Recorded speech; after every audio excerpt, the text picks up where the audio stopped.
My dears, we are talking today about something that we don't talk about enough.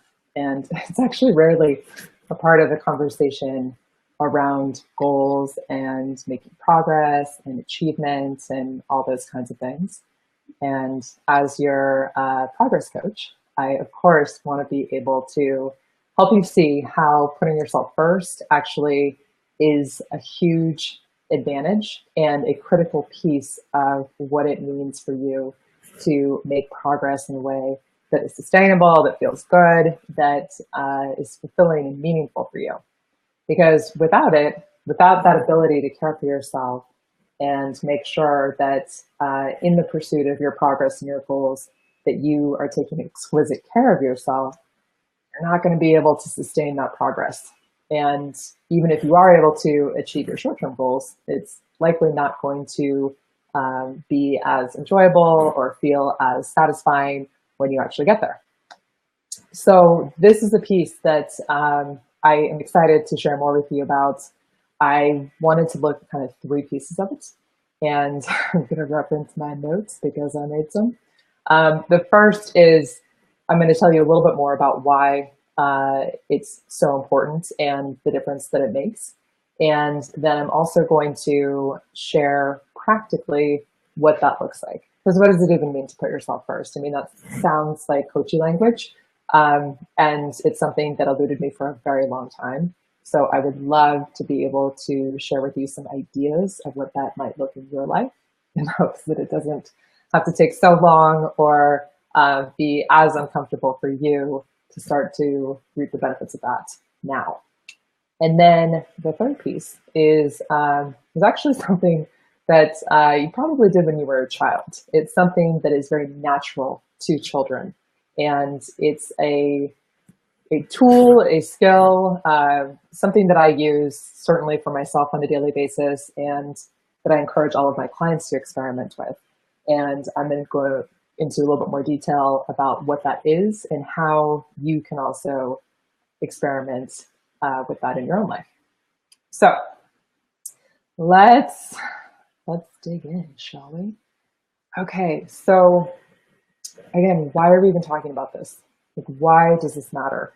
And particularly if you're the kind of person who struggles to put yourself first, and that is not something that you were taught how to do, as I would say the majority of us were not taught how to do, then this might be uncomfortable. This might be the kind of thing where, you know, that part of your brain, which I call our clever brain, that is not interested in us growing or learning or taking any steps forward.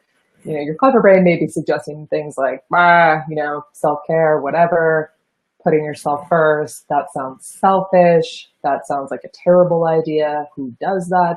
You know, those are perspectives that can often get in the way and be sticky for those of us who struggle with this. You know, some folks naturally get this idea of putting yourself first, and it's like not an issue. It seems like, yeah, what of it? No big deal. It's obvious.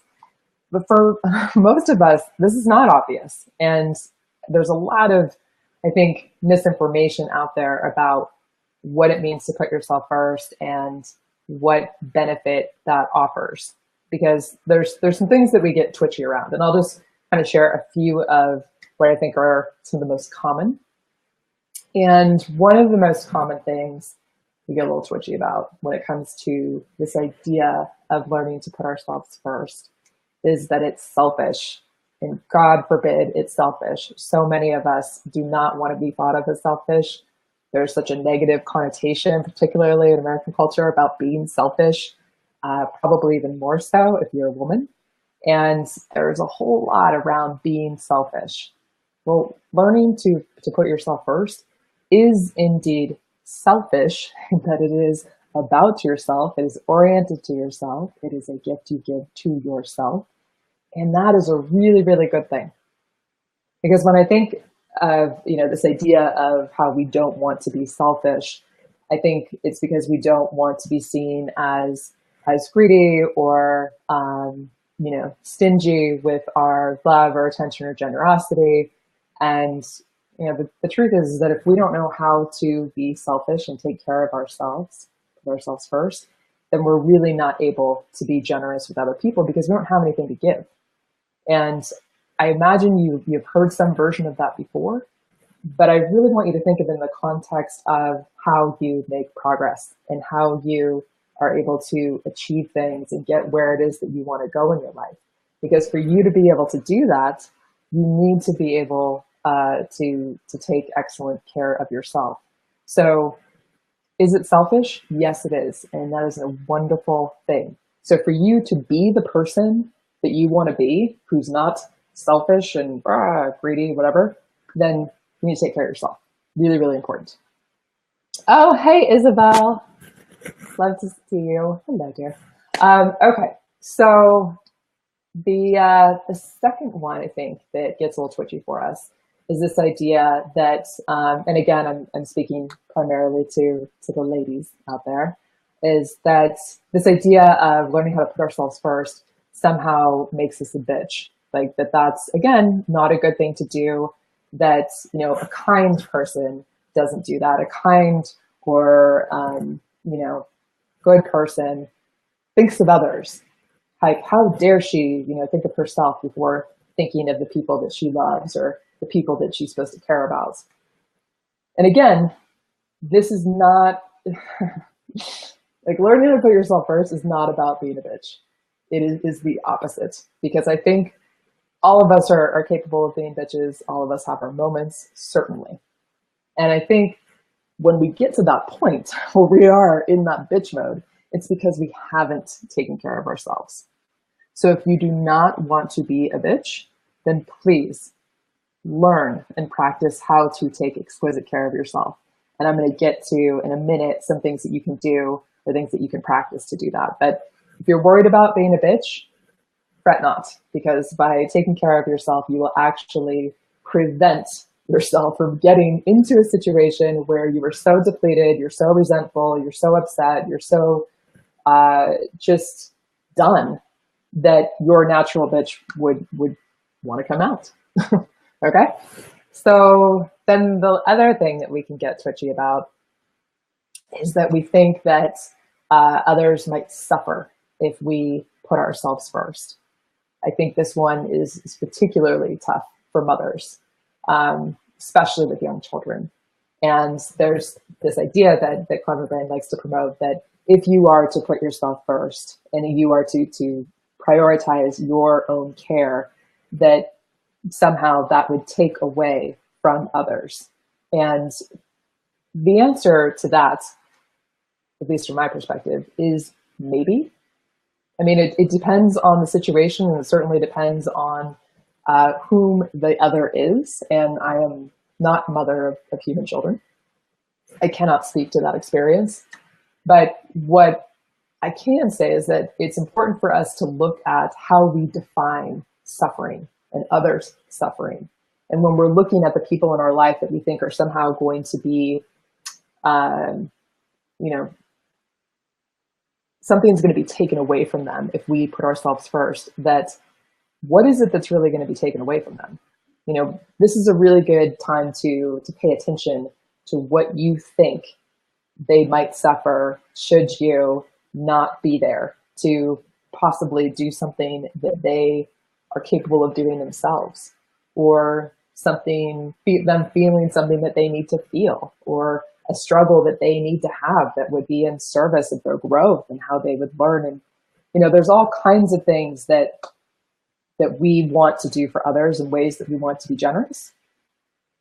But it's, I think, really important for us to be curious about how we're defining suffering and how we are looking at the ways in which we're trying to support others. Because oftentimes when we're so focused on other people, it's because we don't want to focus on ourselves, or we don't know how to focus on ourselves. So I would love to dive into like the practical side of this and how you can learn to put yourself first. So I love sew. I love me some sew, and I love me some claps. This I have noticed from my videos. So we're going to sew and a clap and talk about how to put yourself first in a very practical way. Again, this is a very generous thing to do. you know, I actually lied because I forgot that I had one other piece that I was going to give you before we jump into the practical tactical. And this is something that I wanted you to be able to take as a next right step, something that you can use, you know, beyond this conversation, and that you can start to bring this concept more into your life. And I think one of the best ways for us to do that is to actually write some things down and take for you to take some time for yourself and just kind of be with these questions and with the things that I'm sharing right now. So as a next right step, what I would love for you to do is to write down each of the important people in your life, those that mean the most to you. This does not have to be a super long, exhaustive list, but just the people that are your people. And it could be your family, it could be friends, it could be people you work with, but whomever is really important in your life. And I want you to then write out what benefit you think that each of those people would have if you were to put yourself first. What do they get when you put yourself first? What version of you do they get to experience when you put yourself first? And what impact does that have for them? So what benefits do they get from you putting yourself first? Which version of you do they get to experience from you having done so? And what impact would that have for them? We're looking at all of the benefits to the people that you love when you put yourself first. So take that as the next right step. All right? And now we're going to get into the practical tactical of what this even looks like. Learning how to put yourself first. Again, not something that many of us are taught. And so I'd like to, just for today, focus on the basics and kind of the fundamentals of putting yourself first. And these are like the kind of bedrock of self-care. And when I say them, they may seem obvious, and you might even have a little chuckle because you realize that these are obvious and also that you struggle with doing them. And I think particularly for those of us that are high achieving, that are super capable, that love to be out there going after goals and achieving and doing things, these can often be sacrificed on a day-to-day basis. So I'll just run through kind of the basics. The first one is peeing when you have to pee. Again, this one probably is more for the ladies, but peeing when you have to pee is a very, very basic function, and one that we often disregard. I know my don't want to embarrass my sister, but here we go. You know, I have a sister who's a high school teacher, and teachers, she's quick to point out, like, are not able just to pee whenever they want to pee. So there's, you know, maybe cases where you have to be a little bit strategic, but to the best of your ability, pay attention to your body and learn to experiment with the best way to do this. But just go. Not obvious. Okay, this is unraveling very quickly. Do not go to the bathroom. Make sure that you go to the bathroom, of course. But when you notice that, make it a priority. Have it be something that you can stop whatever it is that you're doing, whomever is around you. They can have a moment and they can wait for you to go practice great self-care and go pee. Okay? Then the next one is to eat when you are hungry. Ideally, you can do this where you're eating enough so that you're not getting to the point where you're particularly hungry, or certainly not ravenous or hangry or like any of those things where, you know, it's gone past the point of you being at ease. So make sure that you eat when you're hungry. Then also drinking when you're thirsty, another basic one. That's something that a lot of us forget to do. Sleep when you're tired.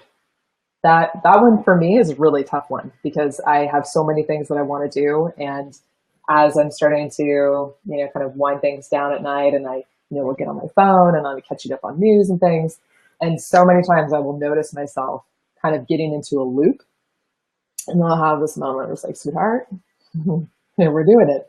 We're tired, and this is time to go to sleep, but we're in the loop. So just catching yourself when you're in those moments where you are tired and you're continuing to go and continuing to do, to stop, to notice, stop, put it down, and go to sleep.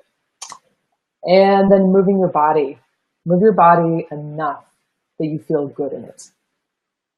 Not going to get into any details of a particular exercise or that kind of stuff, but in terms of your care of yourself, moving in your body enough in whatever ways feel good to you so that you feel good and strong in your body as you are going about your day. And then one of the other last basic things that I want to share is just responding to your body when you're uncomfortable. So, I mean, it could be something as simple as being too hot or too cold. So it's, changing the air temperature when you're in the car, opening a window, grabbing a blanket. But just when you notice that something is uncomfortable and you reasonably can do something about it, that is a wonderful way for you to put yourself first. All of these things you'll notice are about returning you to a place of well-being, where our bodies are constantly in flux. They're very sophisticated, incredible, miraculous beings. And so there's always change, there's always flux. So just paying attention to whatever you can do to care for yourself so that you come back to that place where you feel centered and strong and well, and that's the place from which you're able to be generous. That's the place that you're able to make progress and to take action coming from love, to get into next right steps, and basically all of the things that are necessary for you to make the progress that you want to make, get where it is that you want to go, and feel how it is that you want to feel. Okay?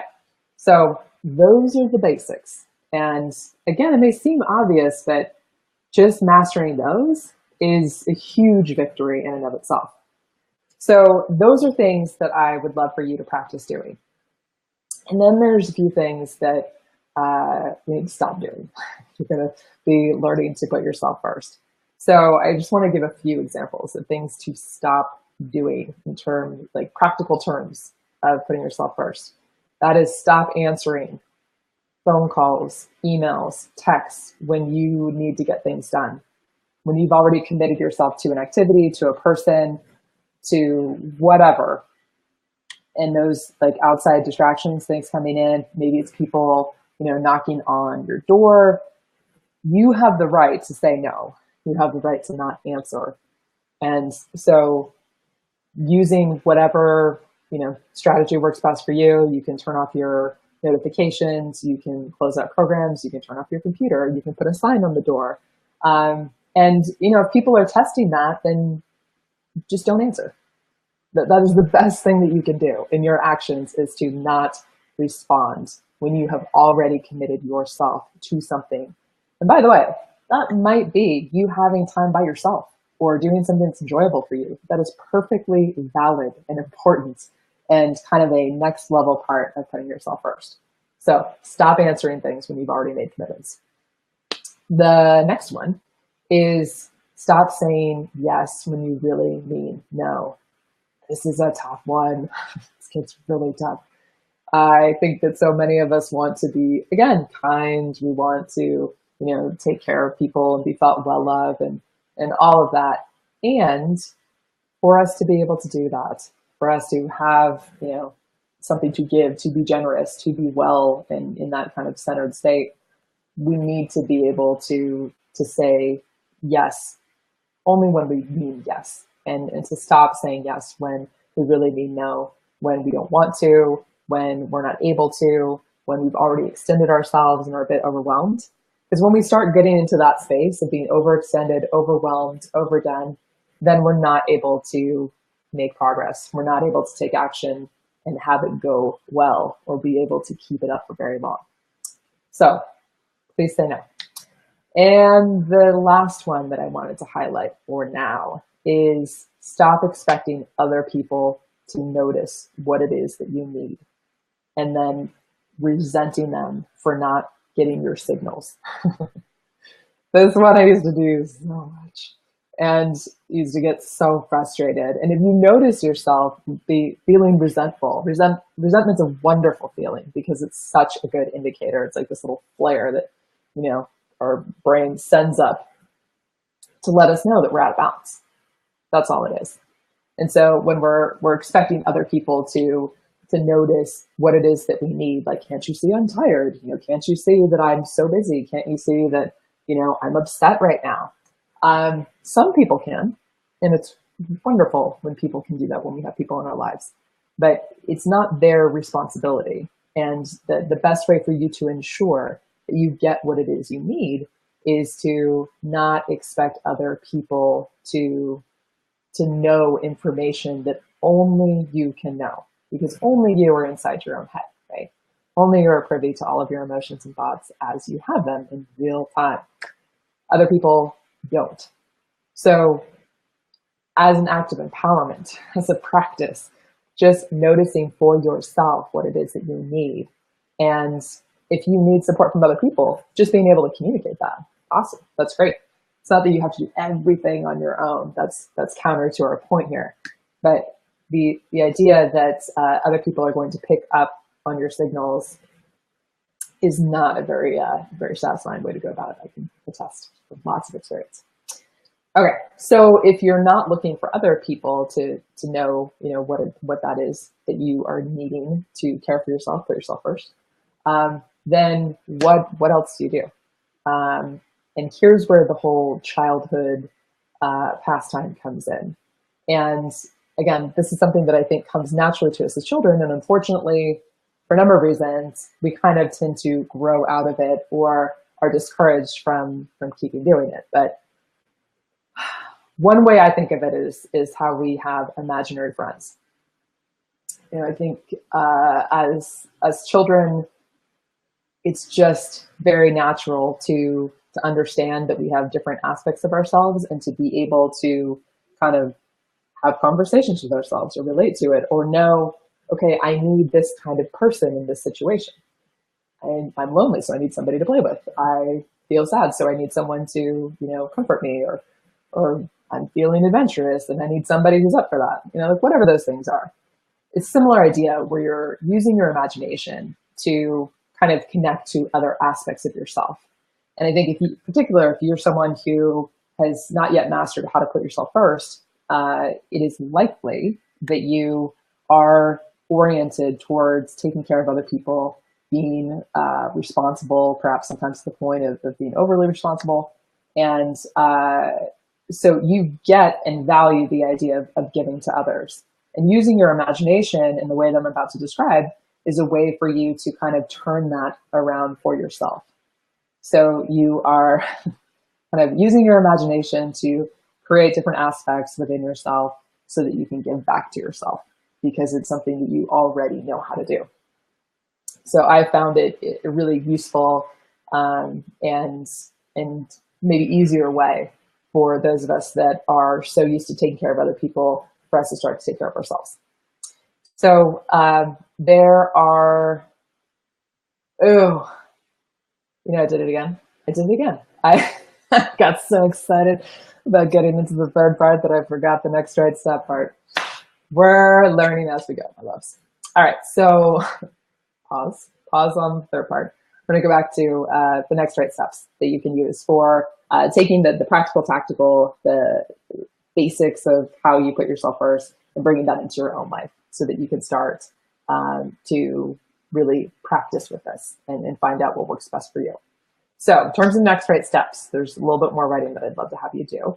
And when you think about the basics that I described, like peeing when you have to pee, eating when you're hungry, drinking when you're thirsty, all that good stuff, when you think about those things, I want you to write down what percentage of the time, the percentage of your life, you feel like you have got a good handle on those things. That for the most part, you're doing this. It's not about being perfect, but that you trust yourself to take care of yourself in the basics. Like, what percentage of the time would you say that you're able to do that? So I want you to look at that number.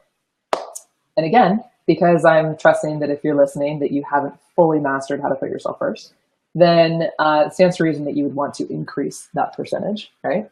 So maybe it's, 20% of the time that you're doing this. And what percentage of the time would you like to be doing this? I don't know what that percentage is for you.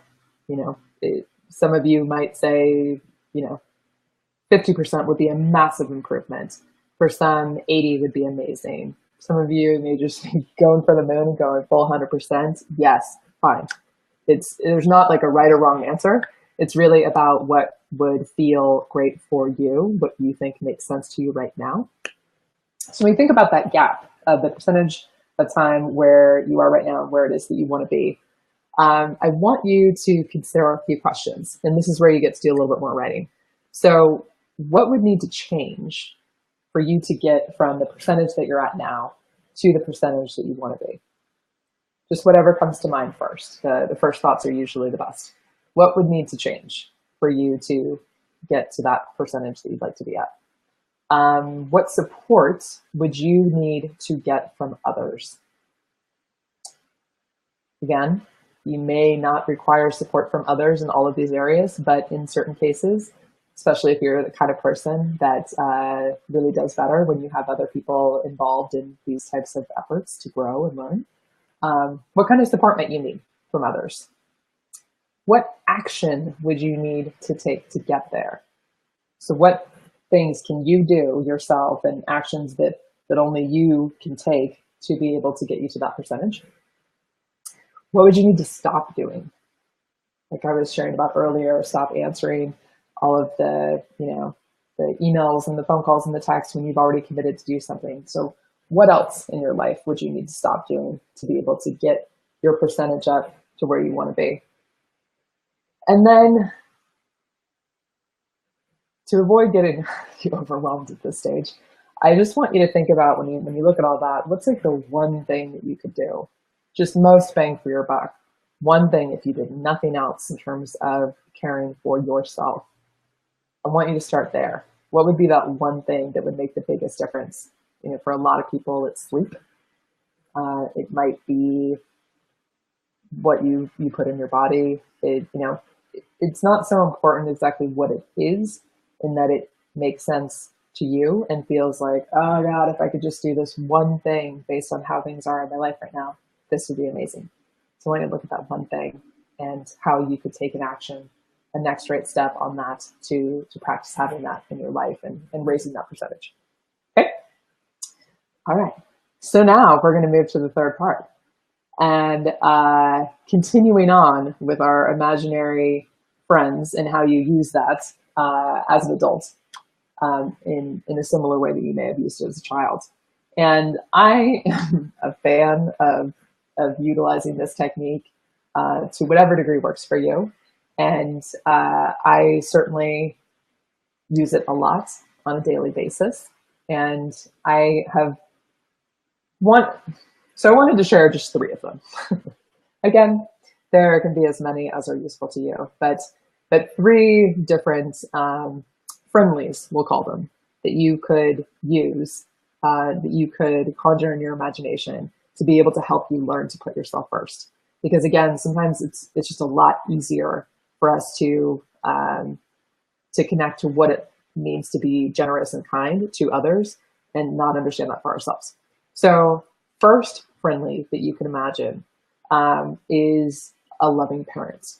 And this may or may not resemble your actual parents. So don't worry about that. But if you were to envision in your mind and use your imagination to create the most wonderful, loving parent, that is a friendly that you could use to help you care for yourself. And if you were to imagine that wonderful, loving parent, in a situation in your daily life, like how would they respond? What would they encourage you to do? How would they care for you? One example that comes to mind is, eating lunch. Like I'm someone who, I love my work. I am, often busy and creating and meeting with clients and doing all kinds of things. So something as simple as stopping for lunch can be challenging for me. One, because I just don't want to do it. I love what I do and it seems like a nuisance to eat and I just want to get back to it. So stopping for lunch is where I use that kind of loving parent friendly in my imagination to imagine how would that loving parent come in and support me on a daily basis when it comes to eating lunch. And, again, eating when I'm hungry, drinking when I'm thirsty.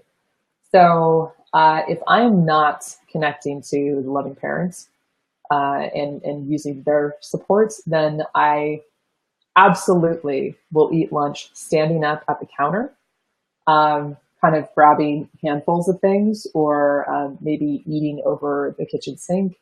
Um, a loving parent is not going to encourage that. A loving parent is not going to say, honey, lunch is ready, stand right here, lean over the sink, you know, use your fingers. So imagine what the loving parent would do in that situation, and how they might, have you sit down and eat real food on a plate on a table. Using that sort of idea of how they would treat you, what they would do, what they would suggest, can be really helpful when it comes to that kind of basic self-care. And, parents, I think, can relate to this as well. If you think about, how you would treat a child, oftentimes we are not willing to treat ourselves as well as we would treat a child.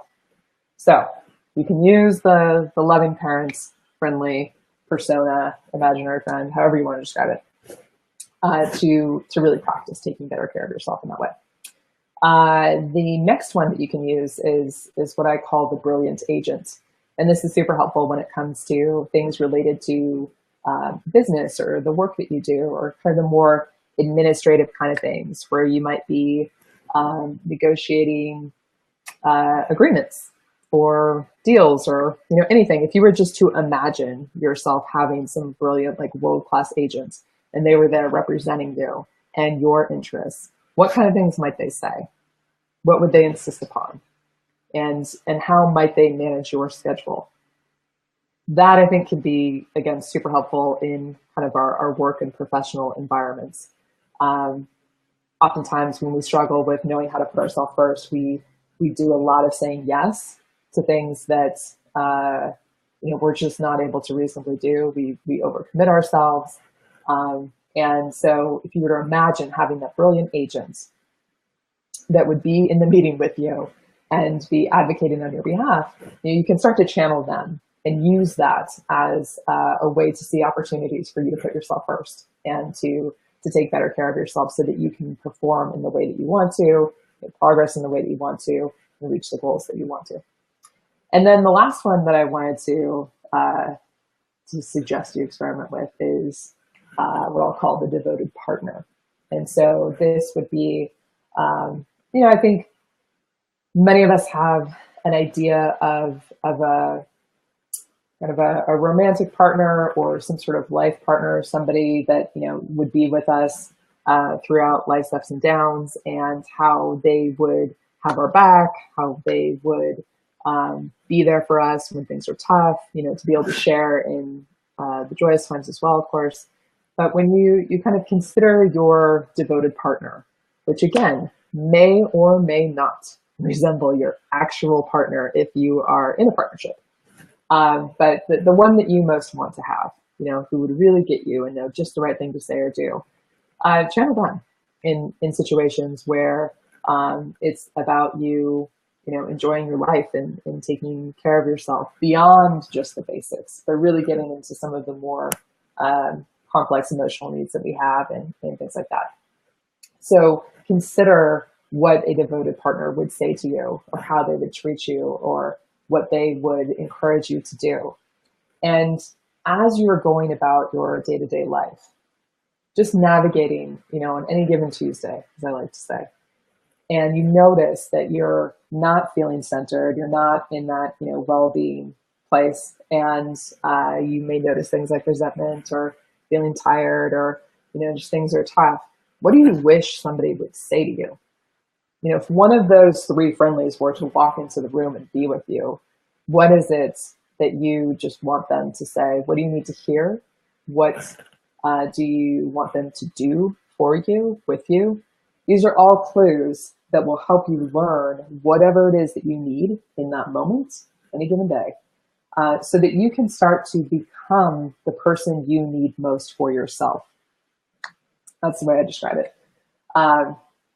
Again, it's just about tapping into what that person might be. You can use these different, friendly personas, the loving parents, the brilliant agent, the devoted partner, if those are useful to you.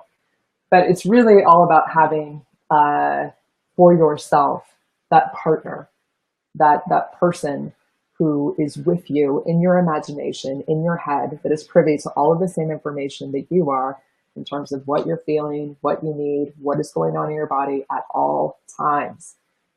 And I just think it's the most human thing in the world for us to not want to do life alone. We were not designed for alone. We are designed for connection. We are designed for companionship, for partnership. And so being able to create that for ourselves in our own head gives us a lot of power. It gives us an ability to put ourselves first, to care for ourselves in a way that nobody else can at all times in any given situation. And, you know, the world can be a lot of things, and we don't have control over that, but we always have control over our insides and the attitudes we choose, the actions we choose to take, things like that. So practicing putting yourself first is really about connecting to whomever it is that you need, and sort of summoning that aspect of yourself so that you can be self-sustaining and be able to create a foundation that you can continue to make progress from. Because I don't have a desire for you guys just to grab some progress maps and, you know, pick some goals and just go after it, you know, for the sake of making progress or reaching goals, or because that's like a good thing to do or an adult thing to do. Because I know what that feels like, and I've seen so many of us, you know, go down that road. And what I'm far more interested in, and my wish for you, my intention in having this chat or any of the others, is that you're able to make progress in a way that means something to you, that matters to you, that feels really good to you, and that is sustainable. Because I don't want it just to be like a fleeting thing or kind of a one shot, like, oh yeah, it was good for a while, but then it didn't work, something happened, didn't turn out. I want you to be able to grow in a way that's sustainable, to make progress that's lasting, that's meaningful, because then it just starts to spiral up and you create a momentum that then carries you further than you're able to go right now. And having experienced that, having lived that, I very much want that for you, because it's so much better. So much more enjoyable, and it's really a great thing for the planet. It's good for everyone around you. Oh, Isabel, thank you so much. You said, look guys, look how technologically advanced we are. You said, I love this idea. I often know exactly what I want to hear, and no one really knows all that stuff. Yes, yes, yes, yes. It's just one of those things that, like, this is what it is to be a human being. And we are very complex creatures with lots of thoughts and emotions. So you are the only person that has access to that information. And so you are the best person to be able to do something with it. And when you're able to practice this, when you're able to start to get good at this and learning how to put yourself first, you're creating this incredible foundation that you can build upon, and that helps you really be operating at full power. So I wanted to make sure that before I jumped to wrapping things up, that I didn't forget my next right stuff for this one. Okay, so if we were to imagine these three different personas, we've got the loving parents, the brilliant agent, the devoted spouse. I want you to do a little bit of writing and just practice writing out some ideas about how these three families might help you. So how would each of them support you? What would that look like in your life? And I mean this in very practical ways. You know, paint the picture of what that might look like if you had a loving parent there in your life, and who was really able to just be exactly what you needed. And what would they tell you? What kind of things would they say? What would they remind you of? Because, you know, we forget things all the time. So what would they want to remind you and really make sure that you knew? What advice would they have to say? You know, what encouragement would they offer? And in what situations would they have your back? In what situations can you think of in your life, or even better, something that's going on right now that's challenging for you that you might be struggling with? And which one of the three might be of greatest service to you in this particular situation? And what would they encourage you to do? What would they remind you of? What kind of things would they say? And how can you use that to be able to support yourself in, you know, becoming that person that you most need in any given situation, any given moment. All right. So, uh, yeah, I think that's about it. You guys are making notes because I'm trying to make sure that I give you all the things that I wanted to in these chats. And this is actually the second chat in the series this week we're doing. There's 5 of them, which is unusual. Normally there's only chats on Fridays. But as we are wrapping up the end of the year, and such a natural time to start to think about what it is that we want in the new year and resolutions and all that kind of stuff, I really wanted to just have something to offer you, to think about that and do some writing and kind of prepare yourself to move forward in this new year in a way that is most meaningful for you. So tomorrow at 3 p.m. Pacific, I will be back and we will be talking about some more things. Oh, Ayala. Oh my gosh, I hope I'm pronouncing your name right. She said, "Thank you. This is so helpful." I'm so glad to. Very, very, very glad to hear that. And yeah, we're gonna be having another chat tomorrow. I will be posting some reminders of it. I literally, for the life of me, cannot remember what we're doing tomorrow, and so I'm just not even gonna try. But I'll post it in the notes to be sure. But I know I'll be here for sure at 3 o'clock tomorrow. Would love to have you join. You can, of course, catch up on past chats if you're not able to make them live. So I love it when you do join me, and I love to answer your questions and see your comments and things. So Isabel Ayala, thank you so much for being here. And I will look forward to chatting more. One last PS is I will be creating a page on Map of Progress where I'll list out the questions for the next right steps that I shared so that you don't have to like go back and try to remember everything or whatever. I want to make that easy for you.